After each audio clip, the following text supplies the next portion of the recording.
I could have thought of a business like that. Good evening, everyone. Would you like to stand and pledge allegiance to the flag, please? I pledge allegiance to the flag of the United States of America and to the republic for which it stands, one nation, under God, indivisible, with liberty and justice for all. Today is June 6, 2011. The time is 5 p.m. The regular meeting of the Greensburg Board of Works is called to order. At this time, I am requesting all cell phones, pagers, and electronic devices to be silenced. Please. Roll call vote, please, Jim. Jamie. Here. Rodney. Here. Linda. Here. Steve. Here. Karen. Here. Approve the minutes for the May 2nd, 2011 meeting. Are there any additions or amendments? Make the motion to accept as presented. Roll call vote, please, Jim. Jamie. Yes. Steve. Yes. Linda. Rodney. Yes. Karen. Yes. No old business. First item on the agenda, new business. Is attention to the subject matter of the June 6, 2011 executive session. Have you come upon your conclusions? Will there be any discussion?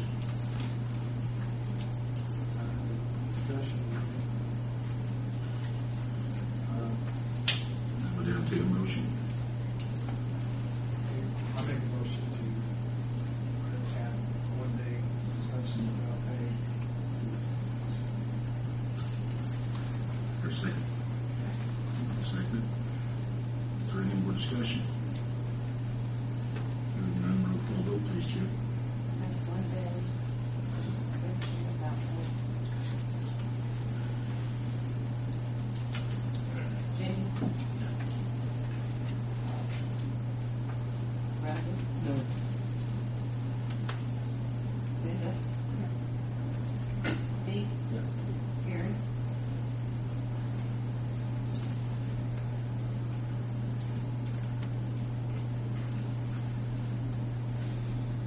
I'm going to have to go with what I originally had decided. I think we've all learned from this. I wish there could have been unanimous one way or the other. It's not, so it will stand as written. No.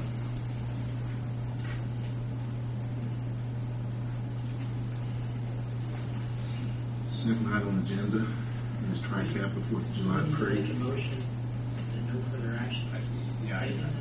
Well, I think you want to have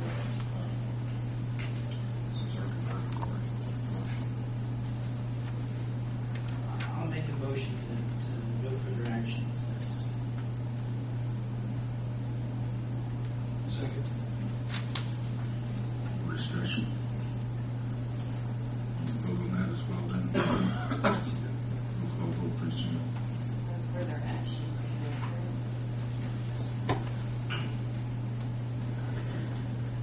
Here's the same level voting section of the vote. We are just opposite direction. Well, with I think the reason we're doing it is that the first motion wasn't passed. We basically 3-2. It was defeated. So now we need to take some action, right? There needs to be a. You're confirming no further action will be taken. Because if we turn this down, there are other options that could be used as well. Steve. Linda. Rodney. Phrase the question again, please. Motion Jamie, second Rodney, no further action is necessary. Yes. Jamie. Yes. Karen. Yes.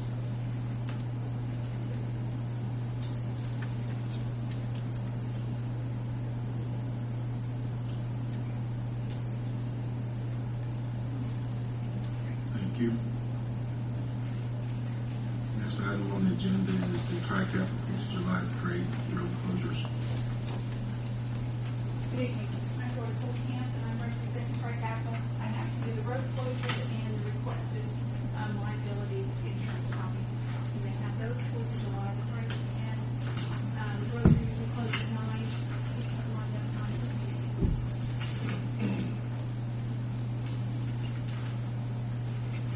Has the police and fire department seen these?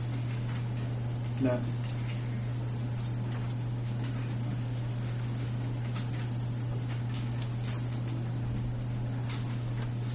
Is anyone here from the police department? She's on her way, but she's not here yet. We'll come and take a look at this guy. Is it the same as what they normally do? Yeah.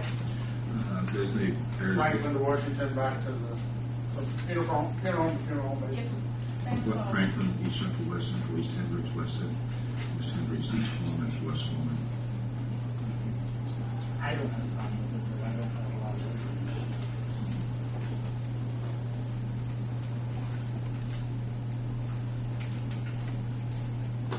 It'd be the same as it has been every year. It is. Sure is. Street department to put some blockades and then the police department will involved as well. No deviation. That's make a motion to accept. Second. Discussion. Roll call vote, please, Jim. Jamie? Yes. Linda? Steve? Yes. Rodney? Yes. Gary? Yes. Joyce, there's one thing I'd like to request, if we could, for the honor guard, color guard, to be at the front of the parades if we can. Sure. We really appreciate that. We will do that. Thank you. Thank you.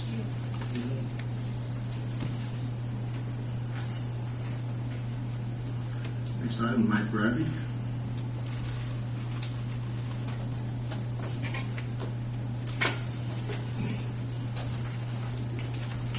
How you guys doing this evening? I am trying to put up a fence in the Doghouse Diner in the Courthouse Square. I had somebody did everybody get a picture of what we had submitted here? Exceeds about 6 foot out from the side of our building. A 4 foot section, and then it continues another 12 foot section and 6 foot right back to the building. Not familiar with what sizes, what is to be granted, you want something like that. But as for outside dining, it is over our final solution is a aluminum fence. It's going to be a flat collar, not a glossy, so it doesn't really affect prints. And it is not that style of fence, it's just that type.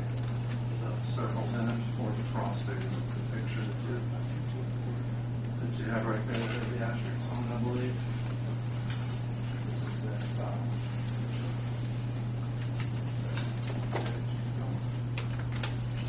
I'm not quite sure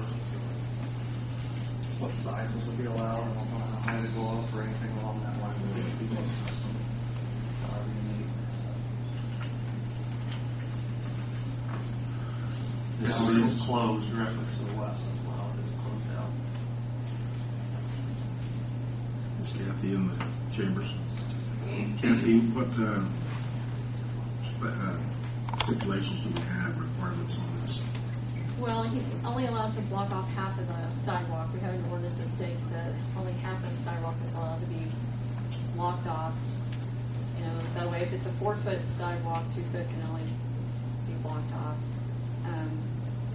He has to have, you have just a small area, so, right? Yeah, it's not a very big area. It's different than what you first talked about, I was right? going to go out into the alley the first Yeah. time just due to cost. I'm going to actually type it in front of them, which will look probably a little more aesthetically pleasing than actually taking it into the alley. But that is an option later in the game, but not for now. So. Because at first it was going to be bigger and he had to have an emergency exit gate to exit out of. He just has to have a big enough path for a wheelchair to get in case, and he will have that. So other than that, because the ordinance requires him to come here to get permission to block half the sidewalk because it is a city sidewalk. That's why he's here. This will be screwed into the actual pavement, which can also be removed at the end of the season. So we can take the screws back out, put it in for easy cleanup for winter or anything along that line. So it's more of a seasonal type fence. So I think too many people want to sit outside in the middle of the winter, so take it back down. So that's as tall as it's going to be? No, that's just a sample that they gave me to bring. I needed. I don't know how tall I'm allowed. And Kathy, I think originally mentioned about 3 foot 3 height foot, yeah. is the maximum height that you can go on. It's the so- minimum. It should be the minimum height Alright. because of, It's the minimum. And may I ask why you're wanting to fence it off? Fencing, well, just one for outside dining, 2 that you could consume alcohol beverage on the front porch if you would like. So that's the only thing that the state excise requires. So because you cannot walk outside of the public street to do anything unless you have an actual, well, not to do anything, but to consume a beverage unless you have a fence up. So that is why the reason for the actual fence in the front. Because you can sit out there now, but you don't give a person a direction to go. They're going to go everywhere. I have folks sit on the sidewalk right now, but they want to move the tables, around and everything.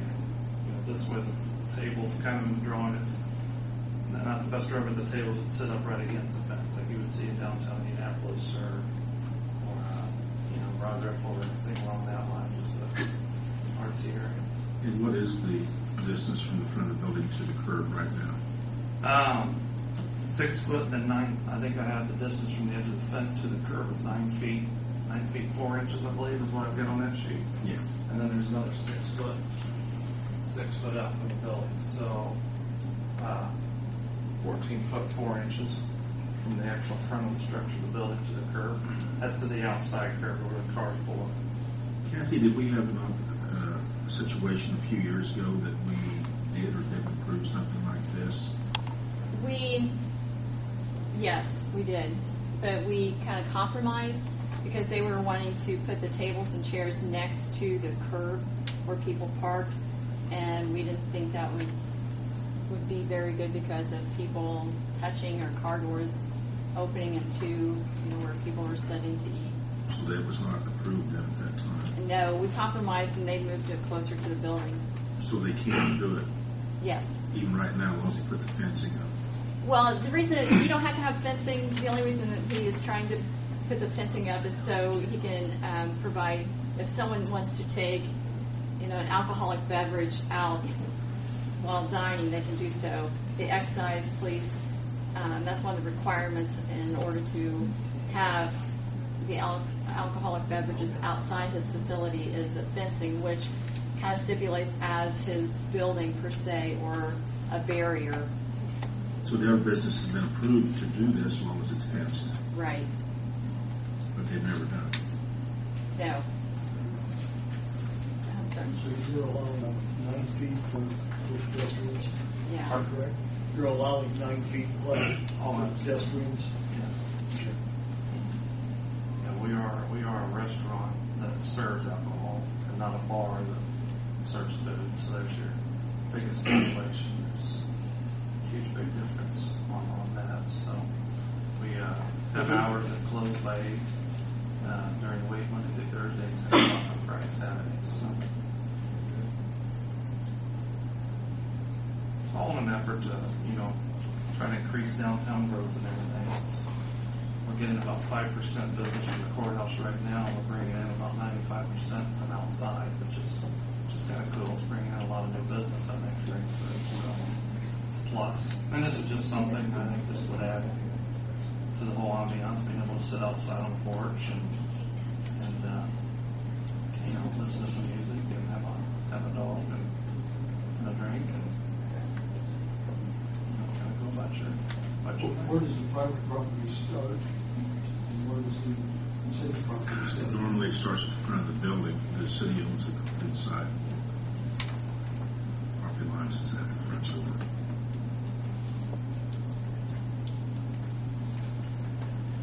So he's asking to place a fence on our property? Does that make us liable in any way, shape, or form? No. No more than it would be without a fence. It's a pure question. Joe spoke about this. Indiana excise are going to have regulations as to what you have to do to be able to serve your alcohol, and most likely what will happen is an excise officer will come over, survey the area, and determine whether or not there's enough barrier to keep the regular pedestrian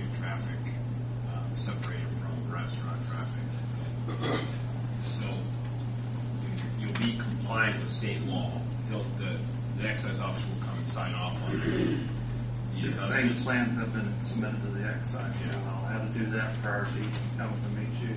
So he'll sign off on that, presuming the local board approves it. If you're okay there. Now, to your question, does this absolve you of all liability? The answer to that is it's as good a guess for you as it is for me. We do have a $1 million liquor liability policy as well. So, Do I think you're incurring more liability? I don't, but all it takes is one crazy court decision.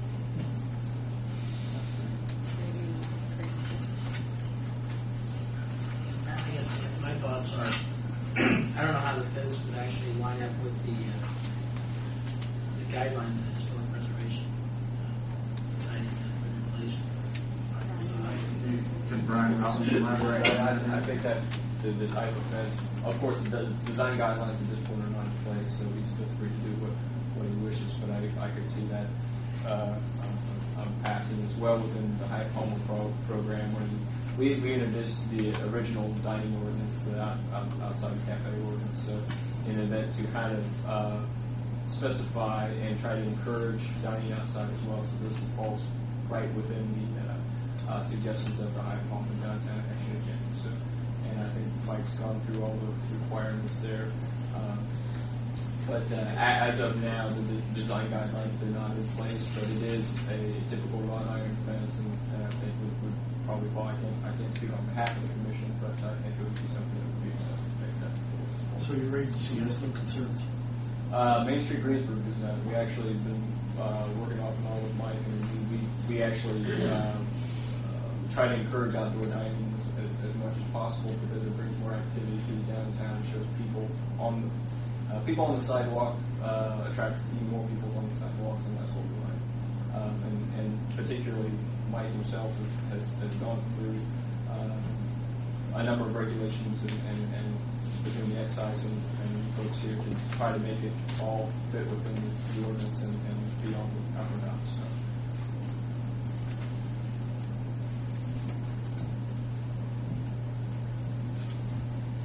I guess the other thought I have is if the fence is going to be screwed into the sidewalk, if at some point in time in the future you decide you're going to do business or you're going to take it away, or you're going to repair the sidewalk back to its original condition. You can. There are 4 little screws. They're probably half-inch screws is what go in. There's a base. There's an actual base that sits into. I don't have that. But a square base with decorative edge, kind of like that. Decorative edge on it. 4 screws in each corner is what holds it in. Those screw holes can be replaced with a masonry. My cousin did tents for years during that time rental here in town and everything. And you repair the sidewalks or just like the streets with the blacktop. They actually had a fill that went back in the holes after they pulled their big stakes out for events. Same with the concrete. There's a masonry that can then go back in the holes. Will be prepared with a new sidewalk? No. But it would be prepared to look nice. But I believe that, assuming everything goes well with the city and grants and everything, I'm thinking that's the next slated sidewalk to be changed down anyway, I believe, with the restoration downtown. So, and you kind of have to let me know what your thoughts are on it. It would look clean, and but there will be 4 holes per. You'll have 4 and 4. And then these are 2 6-foot sections here. So you have 4, 4, and 4, and then 4. So there's going to be 1, 2, 3, 4, 5, 6, 7, 28 holes, 28 little holes put in the ground. So, but it's actually going to be put right on the first cut of concrete right there. There's the other sidewalk with the curbs and the bricks, and then your first pour sidewalk. And then right between that line is where the actual fence is the city. So it's kind of hard, Mike, to mop cement as rough as it is.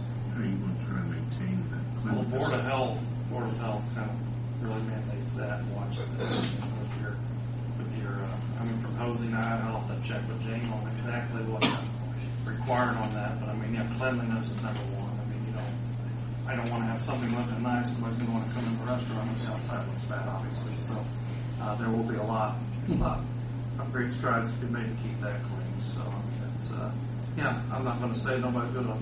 My hot dogs are good. They're big and they're messy. So I mean, I'm gonna have some ketchup spill on the ground, but we'll have to clean it up. But they, we'll scrub brush and keep it clean. So I mean, it's just no different than bikes skidding through it or anything. Yeah, it's a lot of work keeping the sidewalks looking nice. So and that's number one with the restaurant. The one wants to eat and walk in the place and see food, or obviously it's sitting around and I don't want to come into it. So it's gonna have to be watched by the Department of Health as well. So I'll go by whatever guidelines. They can shut me down as big as anybody, so I have to come and follow their guidelines as well. I'm keeping everything clean outside. So. Thank you.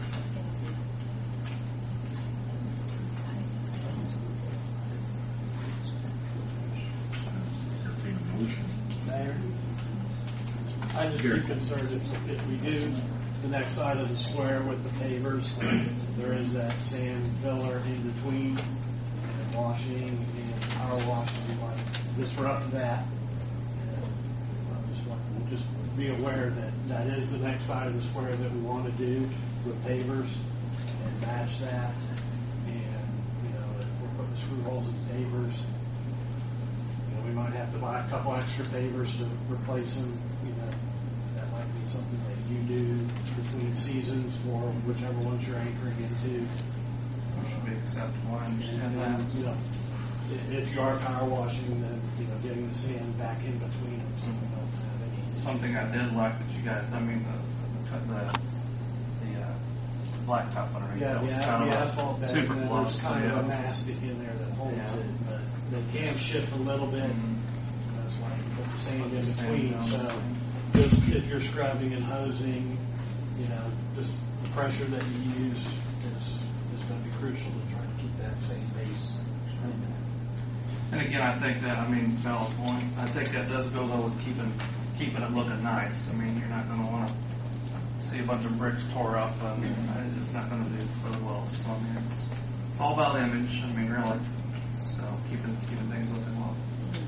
To that point, Board, it may be worthwhile to, if the board's inclined to approve this, to approve it up and until the next phase goes in, and then It's an approval for 1 year. He's got to come back before anyway, so he'll probably get a clearer idea. okay.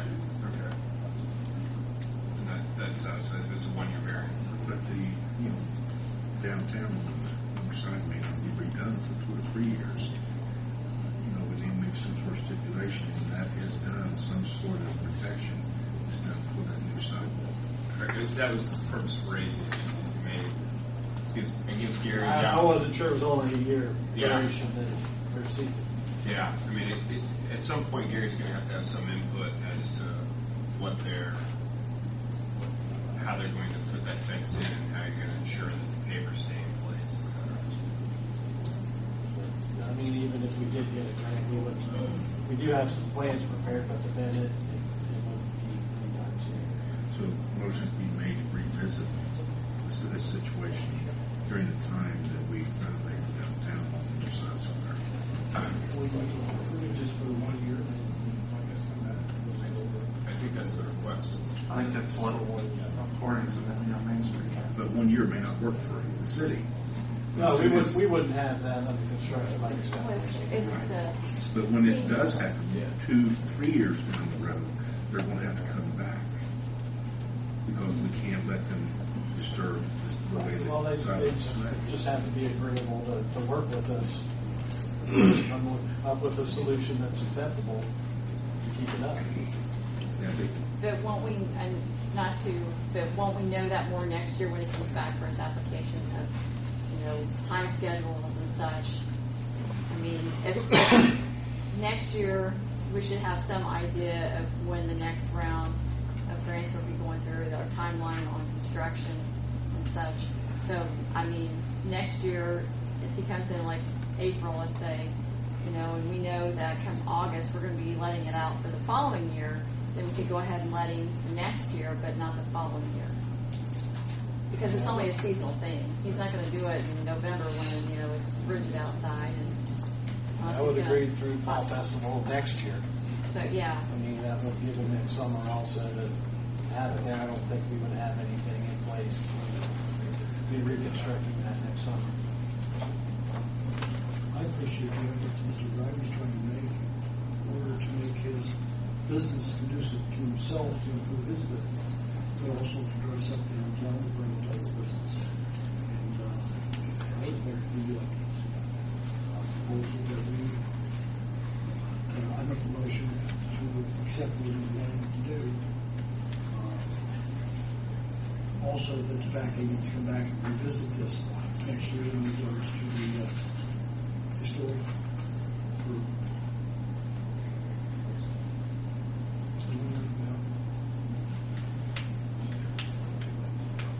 You want to extend it through like the Fall Festival of next year? Yes, through Fall Festival. I mean, that's not a year. That would give him next This summer. spring and fall to operate again. No, Fall Festival this fall or next year? Next year. Okay, next year. That way, he wouldn't have to come here at the beginning of the season, Right. because I don't believe we'd have anything in place. Mr. Robbins, does that meet, Well, it says up to a year acceptance. Yeah, that's what, I think that right now, that's what you're relegated to. That's what- as much I mean, as even I though support it's seemingly agreeable to the board and the city engineer, you may be limited to 1 year. whatever the timeline is? Yeah, I think you can go up to 1 year, and then he'll be back again continually. Yeah.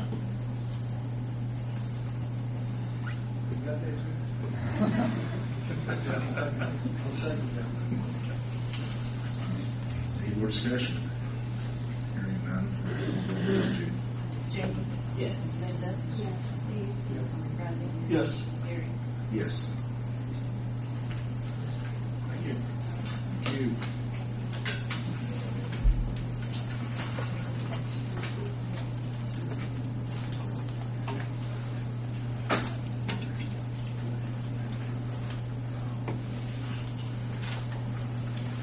Next item on the agenda, we've been trying to do a little bit of playground out here, so fit on the blacktop underneath the playground that we took up a piece of equipment and cleared the one end for parking space. So it's cleared off the blacktop in their original condition. We had to take one piece out of the way so we could move the material that we were using. While we had that apart, some kids grabbed hold of this kind of a fragile piece of tubular playground equipment and bent it up. So I need permission to dispose of that. It's beyond repair. I'll make a motion. To discard your damaged playground. Mayor to discard the damage. More discussion? Roll call vote, Jim. Jamie? Yes. Rodney? Yes. Linda? Yes. Steve? Gary? Yes, thank you. Next on the agenda is property and casualty insurance.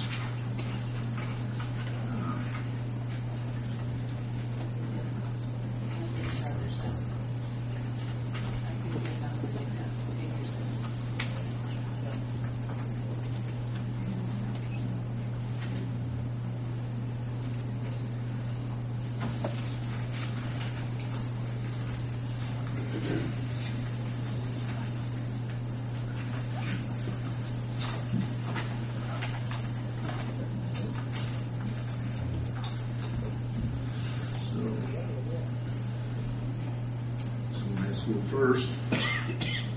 We'll start out with Tom Wertz, property and casualty proposal. Sterling Insurance Group.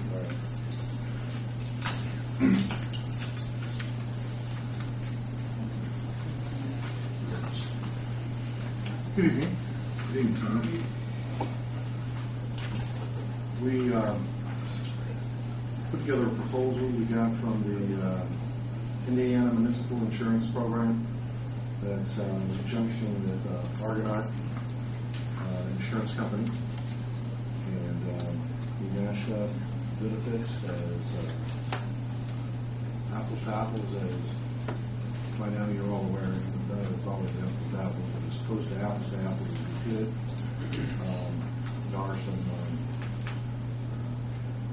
enhancements to some of their policies in that.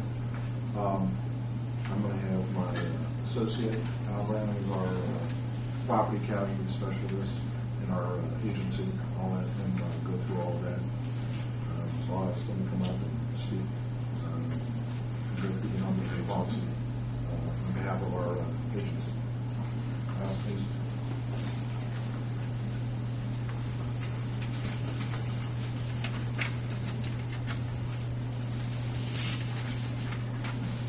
Thank you. Good evening.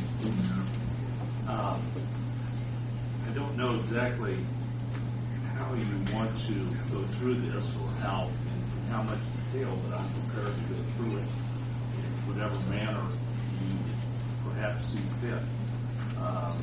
The proposal is fairly detailed, and it does include the coverages that you all have now with your current carrier, with a couple of exceptions, as is noted in the cover letter. We have not quoted the policies that were renewed. One was renewed in late May, and another one was renewed in, I believe, the first part of June. One was with ACE Insurance, and one was with Excel. And we didn't quote those because those policies had already renewed. Should we be favored with the business, those policies and the service requirements that those policies would require to be transferred to our agency via agent of record letters. And so there will be no gap, or there will be no break in coverage. The other coverage that we did not quote and is not included in the information is workers' compensation. Workers' compensation is a trying exposure to be covered for most communities, and that holds true also with the city of Greensburg. There were some issues that our carrier experienced when looking at some of the losses and the frequency and the loss ratio, and simply they chose not to provide a quote for the workers' comp. Now, again, workers' comp, your current program is written through bituminous, I believe. And again, should we be favored with the business, we would be contacting the state administrator, because that program is run via the state administrator, and we would simply take over the servicing responsibilities for the bituminous policy via agent of record letter, so that again you would have no break and there wouldn't be any gap in coverages. As we get into our proposal itself, the one thing that I would suggest and caution you as you go through the various proposals is that with insurance companies, sometimes numbers don't always add up to exactly the same numbers that you have provided, nor in the exact category that you provided them with. We have taken the information that was provided to us, we have transmitted it to the insurance company, and as we go through, and as I go through and look at whether the property values are adequately covered, I can answer you, yes, they are. The numbers add up. I can't absolutely assure you that they show up in exactly the same category that they might be under with your current carrier. Simply because, again, carriers do things differently, and they categorize some items a little differently.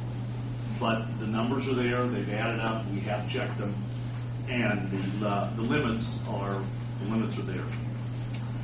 One of the things that you noticed on page 3 as you start through the proposal is you can elect to have terrorism coverage or not. There is a slight premium charge for it. I believe you have it now. Or you may not if you don't want to. There is a slight premium charge for it. It's up to you.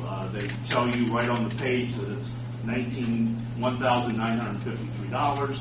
You decide if it's worth it. You can accept it or reject it.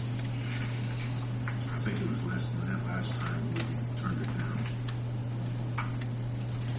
Yeah, I have found that with various exposures and various policy holders over the years, that there are particular times when people get very angst about terrorism coverage and want to have it.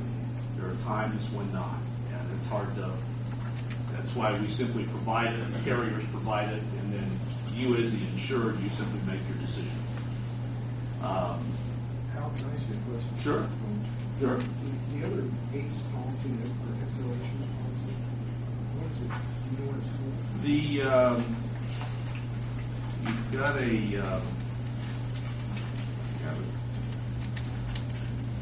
one of those policies. Both of them are related to coverages that apply at the airport, I believe. And both of them are relatively minor policies.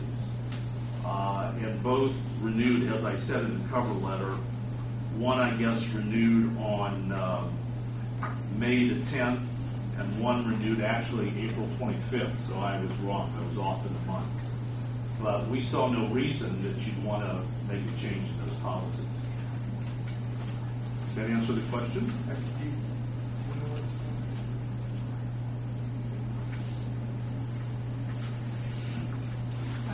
Do you know what that other policy covers?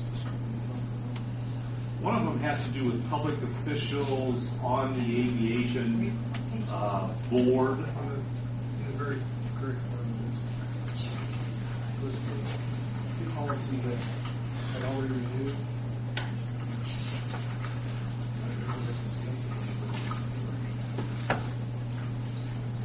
Well, we have the aviation has their policy through, it's Incor now. It was main source insurance. And we've never changed that. He's got ACE and XL insurance. I have no idea what he's got there. And I don't have with me, I've got it in the car, but I don't have with me what those policies are. I can tell you. I don't remember off the top of my head what those. I remember one of them was aviation, was the aviation commission and board at the airport, and a separate policy. And I can't for the life of me remember what that other one was. One was a $2,500 premium, I think, and the other one was maybe $1,000 premium.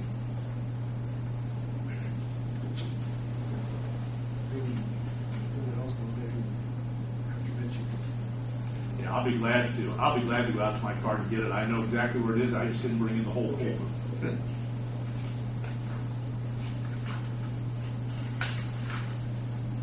The page 4 just talks about, again, it's a property type page. It goes through the limits, goes through your deductible.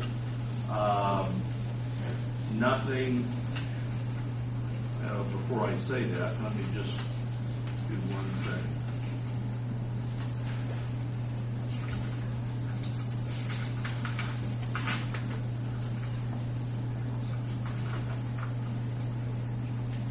Yes, there is one item, one thing that you might note on that page, and that is where it says, where it talks about the blanket limits, right at the top of the page, where it talks about blanket limits, and includes in the parentheses, subject to 125% maximum limit per building. That's not unusual for a carrier to put that in when they're quoting. Typically, we find in probably 95% plus of the situations that if we're favored with the business, and once we get to finalizing what the coverages are going to be, just in terms of the building values, that once the carrier is satisfied that you're insuring to value, what they call ITV, and in this case, you've got a 90% co-insurance, so you have to be 90% insurance to value. Once the insurance company is satisfied that you're doing that, they remove that limit. We've talked to the carrier, and they've suggested to us that that's probably exactly what's going to happen this time. They always put it in there because they don't know when they're doing the proposal whether or not you're going to be 90% insured to value. That's what they want. But I would expect that that will be gone. That's all on that page of any special note. The next page talks about a series of features and benefits that the policy provides, some of which are simply provided because that's the way they write these policies. Most of these provisions, however, have been tailored to city exposures, simply because this particular program is specifically written as a municipality type of an exposure. You'll notice that as you kind of peruse down through those, that the second column, the middle column, talks about standard limit, and then the outer column talks about increased limit. What we did is in reviewing your current policies, we wanted to kind of go through, and where we saw it, we wanted to just increase those limits.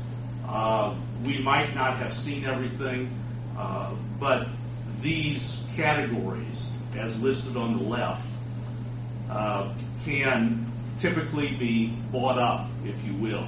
If there's a particular category where you feel that you need to have a higher limit, carriers are willing to go along with that. We simply added over on the far right-hand side a couple of the areas where we noticed that you had higher limits. The next page is inland marine. Inland marine is, as you know, covers that type of property that kind of floats from here to there. Again, we tried to include the total value. If for some reason the schedules that we were given have been since modified, there's no problem in changing them. You'll notice that when you look at the premium, and one of the things that Trident does and Argonaut does is they break down the premium by each kind of category, so you have an idea of what you're paying in each class. You'll notice that in this case, the inland marine rate is about a penny, which is a very, very, very low rate, which is very nice. What we would suggest, and one of the things that we find happens from time to time, is that folks don't keep those schedules from a replacement cost value up to date as perhaps as best as they should. And you'll notice that for the scheduled items, these are insured on a replacement cost value, not on an actual cash value. Replacement cost is obviously what's it going to cost you to go out and buy it if you had to buy it new. We would encourage you, should we be favored with the business, we would encourage you to sit down.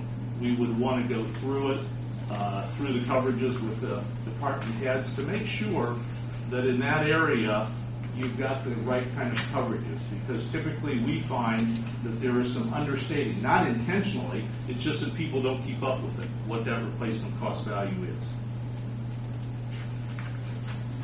The next page, starts the general liability.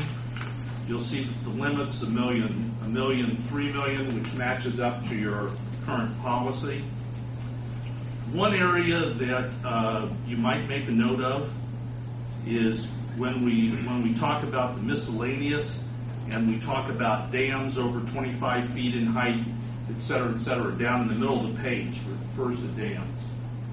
I noticed in reviewing some of the policy forms that you currently have, that you specifically have what is called a dam exclusion under your current policy. It excludes coverage for certain things that relate to the dam. And I should point out to you that our policy does not. There is no dam exclusion. and I don't mean dam in the bad way, in the good way. There is no dam exclusion. And certainly, well, there just isn't. And that's a specific endorsement under your policy right now. Next page is the commercial auto or the vehicles. You'll notice, again, according to the schedule that we were provided, we've provided the quote based upon 96 units. If that changes, if we're off on that, fine. All you have to do is, tell us. You'll notice on that page that there is what's called an option 1 and an option 2. Our carrier allows you to make a choice as to the limits that you want to have for uninsured motorists and underinsured motorists, what we call UIM. If you elect option 1, the $250,000 exposure or limit, the premium is as shown in option 1. If you want the higher limit of $1 million, the premium goes up. And so our carrier will allow you a choice on that. You'll notice also that there's a difference in the number of the physical damage coverage of the 93 units versus the total coverage of 96 units. The reason is there were 3 units that were described to us as having no physical damage coverage. If that's not the case, we can change it, and so that those comply. Now, another thing that our policy does that I don't believe that you have under your current policy, you'll notice down where it talks about commercial auto features and benefits description. And the first item it says is fleet automatic. What that means is the premium is the premium is. It will not change during the year. If you add or delete vehicles of like kind that are already insured, the carrier is saying to you, we're not going to charge you any additional premium. Most of the time what happens is folks are adding. And so therefore what this does is this tells you, you know exactly what your premium is going to be. And I don't believe that you have that feature under your current policy. I couldn't find it. So we think this is a good feature. You might say, well, what's the difference? When are they going to charge you? Well, I'll give you an example, and it doesn't really apply to you, but I'll give you an example. Let's say, for example, that you had no fire trucks insured. You've got cars and dump trucks, that type of thing, but you have no fire truck. Now you buy a fire truck and you want to insure it. Obviously, the carrier is going to charge you for that because that is not a like-kind vehicle that is already on your policy. What we do is we simply ask the folks, whoever will be responsible, to provide us with the vehicles that are added. We simply send the information into the carrier, and if they choose to say this isn't the same kind, then they'll let us know. Otherwise, it's noted as being covered. Now, the same thing applies if you delete, by the way. If you delete, there's not going to be any credit on the policy. So it does work both ways. But we find, for the most part, that it works very well because most folks are adding rather than delete. That's relayed on page 9 of the quote. As we flip over page 11, law enforcement, no particular, I think it matches up well with your current policy, nothing unusual there. I would call your attention to page 12, where we've reviewed public officials' liability and employment practices liability. Your current policy has a joint limit of $1 million for public officials and employment practices liability. We believe that that's not a good idea, and the carrier believes also it's not a good idea, particularly with regards to employment practices liability. And therefore, what we provide are split limits. You will have $1 million coverage on the public official liability, and you will have $1 million on your employment practices liability. If you're familiar at all with litigation that can result from employment practices liability, you'll know that it can be costly. You'll know that you don't have to lose. And you should also know, and I just noticed this last week in an article that I was reading, that there's been like a 30% increase in employment practice liability cases that are being filed with municipal exposures. So I expect that has something to do with the economic times that we're going through. But we think it's a good idea to have split limits, and therefore that's what we're offering, and that's what the carrier offers: split limits. Page 13. That is the excess liability. Again, nothing, no particular surprises here. You'll notice that there was a typo, and I apologize. It's one of those things where your eye sees something, and your mind tells you it's something different than what it's seeing. You'll notice at the top, it talks about the $4 million of limit, and then it says midway, maybe a quarter of the way down, it says option 1. And then about halfway down, it says option 2. And then where it talks about the limit, it says $3 million. That is incorrect. If you could change it, that should say $4 million. The difference between option 1 and option 2, top and bottom, have to do with the limits on the UIM. The lower premium up above, referring to the